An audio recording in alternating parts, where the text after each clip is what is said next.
Hello there! Welcome to LarpWright. Today I'm going to show you how to make a good looking and functional water skin, such as this, that holds a liter of water and you can easily put on your belt and carry around. So if this is something that interests you, like and subscribe, and I'll show you exactly how I made these. Our main material is 1mm thick goat skin and a flexible water bottle or a trekking or hiking bladder water bag. This platypus one, I liked the general shape and it is EPL free. And this should be a lot tougher and not make the water taste as bad as these cheap water skins you can buy ready-made. Because I want to make more than one of these, I start by making a pattern onto a piece of cardboard. Leaving a bit of space all the way around the bottle for my stitches and adding these two ears to the shape that is where I'll hang the bottle from. Now it's time to cut it out.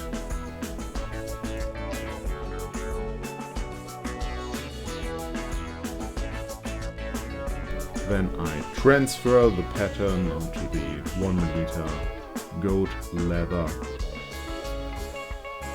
making sure to use as little of it as possible. I think one goat skin is enough to make 2 or 3 of these water skins. And then I flip it over to trace out the other side of the skin. Following that, I just cut it out with my scissors.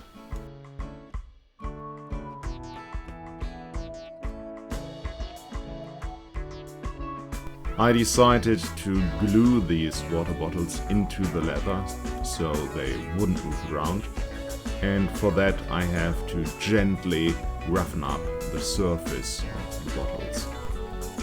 Then I'm using a paper towel to spread the glue onto the bottle evenly.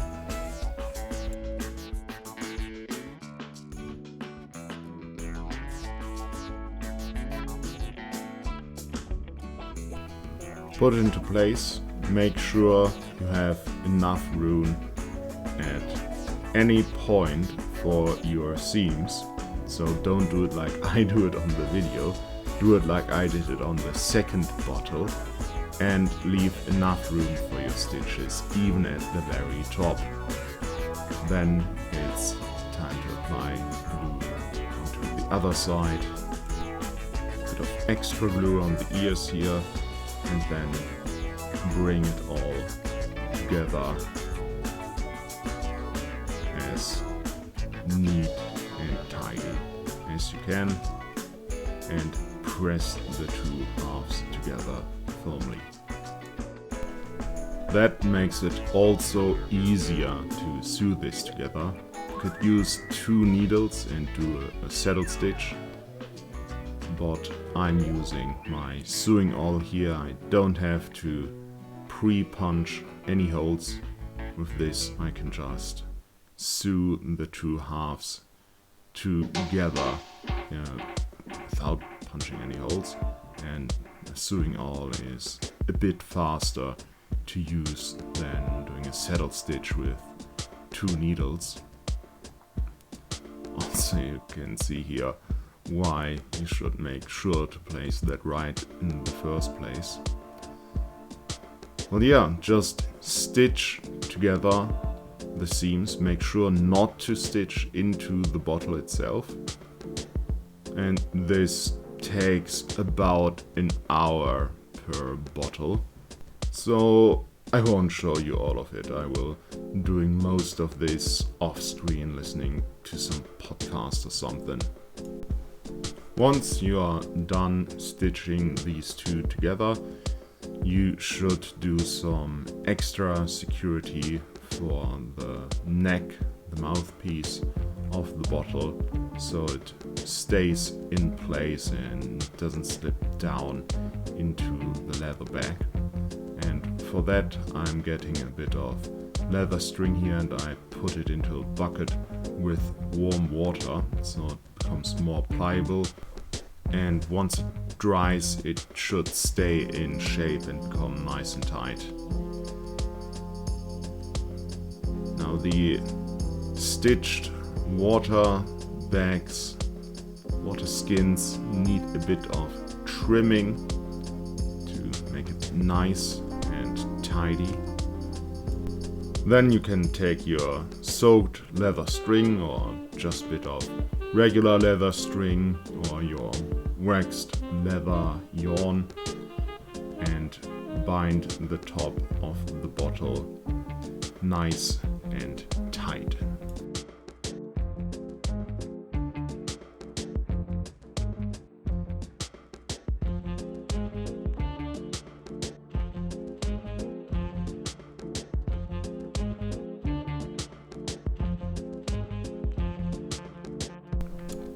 Now it's time to punch a pair of holes into these ears, so you can put a bit of a line art through there to hang these bottles from your belt.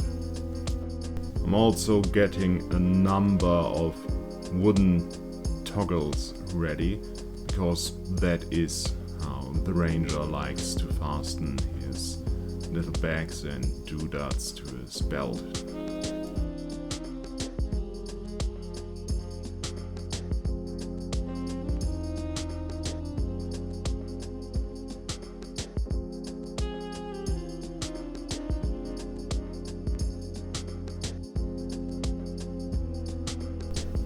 These toggles are just fastened with a bit more of leather string onto the holes in the ears of the bags.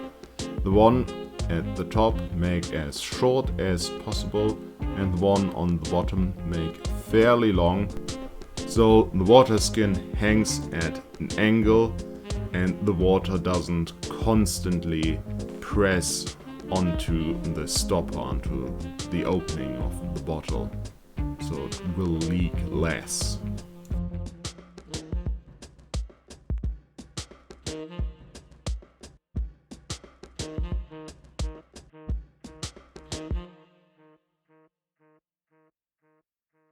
And once that is all done, I'm oiling these up, generously oiling these up with linseed oil, because I've got a lot of this. You could also use leather fat, wax, ballistol, WD-40.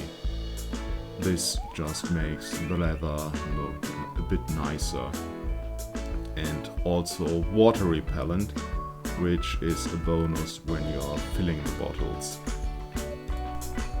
Once they are nicely oiled from all sides, maybe even several times, hang them up to dry overnight. Almost done. Once they're dried, it's time to add the stopper. I'm using real cork stoppers here, because that just looks good. If you're wondering, the third one, that is my experimental, or what's left of it. I've cut it down, cleaned it up, and put a 3-liter trekking or hiking bladder into it that had a shape and method of filling and using that had just one end cap, one opening. So it's very much in the same style as the bottles, as the flexible bottles. And I just sewed that into the rest of the leather bag. Next step is optional, but I think it's practical. I'm attaching the corks and the stoppers with a bit of leather yarn, using a leather needle to punch through so they don't fall to the ground when I open the bottle. It will make them more convenient to use than not just looping them around the cork and binding them tight, because I don't think that would hold. You would to make at least a notch, and that would weaken the stopper. So I'm doing the effort here, and I punch through the cork with the needle. Not tight, and then affix it to one of the holes, through the holes where the leather liner and the toggle is affixed to, through the ears, through the upper ear. Yes, and that's what I wanted to tell you. Go through the holes you already made in the upper ear. Now I realize this whole build is not historic at all, or is it? To the best of my research and knowledge, a real waterskin would have been made by sewing an animal's bladder into a leather sack, so it's protected and you can carry it around. And this is a bit like the modern day version of it, I think. Anyway, for LARP, historical accuracy is not so important so much as that it looks good and works, and I think these do. All that is then left to do is fill it up with water, wash it out, and it's good and ready to use. So this finishes the build. Thanks for watching, and goodbye.